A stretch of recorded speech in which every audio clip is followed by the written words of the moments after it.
It's Eli Knight, and I'm here with Knight Jiu-Jitsu, of course, but I'm doing this in conjunction with the Budo Brothers. So if you haven't checked out Budo Brothers, this is their logo right there, but check out their channel, Budo Brothers and BudoBrothers.com, and I've got some other content dropping with them like in a few months. This is going to be really interesting. But anyway, this video here is to kind of show some basics of Jiu-Jitsu and some self-defense kind of concepts and techniques. So what we're doing today is we're addressing pins up against the wall.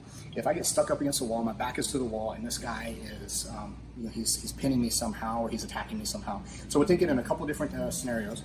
So the first one that we'll look at is what if from here, and actually there's a video floating around that somebody sent me the other day with this exact one, because people are like, that doesn't really happen that often or anything. And it's the exact thing happened, and this guy pinned this lady up against the wall, one-handed here. Now this could be, he's pinning me with this hand because he's gonna punch me with this one, or he's just pinning me because he's holding me like this. But whatever it is, this is a bad situation. So first thing is, anytime that my neck gets grabbed, I have to toughen my neck. I can't let my neck be too lax. So I'm gonna toughen my neck here like this. I'm gonna bring my hands up. I want this one to go kind of horizontal so that it's like a spear this way. And I want my feet away from the wall a little bit so it allows me a little bit of rotation with my hips and my shoulders. And as I go to do that here, I'm gonna smack this one to the inside of his wrist this way here to knock that off. And my elbow should be in place here to come back and hit maybe once or twice to get me off the wall like that. Now, as an extension of this, whenever he's pinning here like this, I can turn and knock this one off. I can come back, hit a couple times, and if his head is available, I can wrap it into this guillotine choke here like this, finish the choke standing, or sprawl it and handle it that way. So there's like a nice little continuation. Now, two-hand choke, it's gonna be a little different, a little trickier that way, this way here, because I can't really knock from the outside. He's a little too strong there. Coming up between the middle might be a little tricky too from here.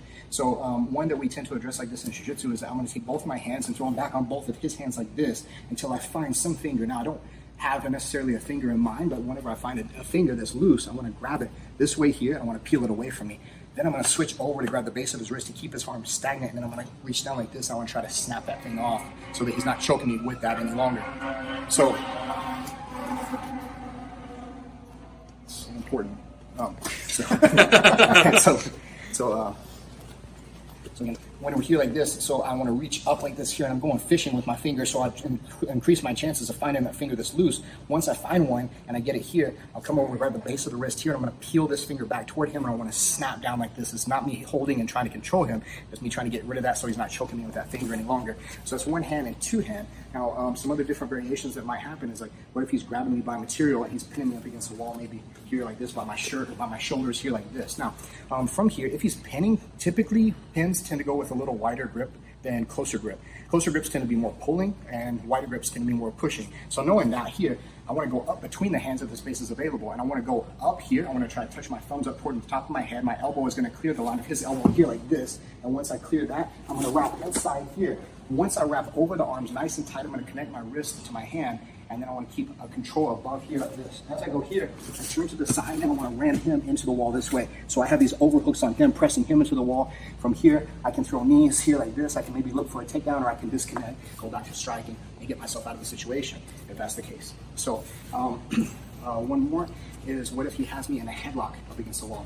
This may happen because, one, he may have been trying to run my head into the wall, or he may be trying to smash me up against the wall, or just getting extra balance and leverage for him to squeeze harder. So if this is the case here, I want to reach around. If I can reach all the way around his arm, great. If not, I'll just go around the lat.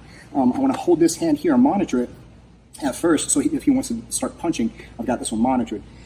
This leg here, I'm going to step around, and I'm going to start to climb this way here. Once I hook here and I start to climb, I want to push this foot to the floor, my knee extends over, and my hand is going to go toward the wall like this. And as I go here, I'm pushing, driving my knee toward the wall here, stretching him out on the side of his body, and stretching this arm here, so hopefully that arm's going to come off of the headlock. Once I get around to this, I can take this one behind his back here. I'm driving my elbow down here to push his head down toward the floor, so that he's got really compromised base and posture. And then from here, I can back up if I need to. I can throw knees from here, or I can maybe go back into that choke we talked about off of that first consideration as well.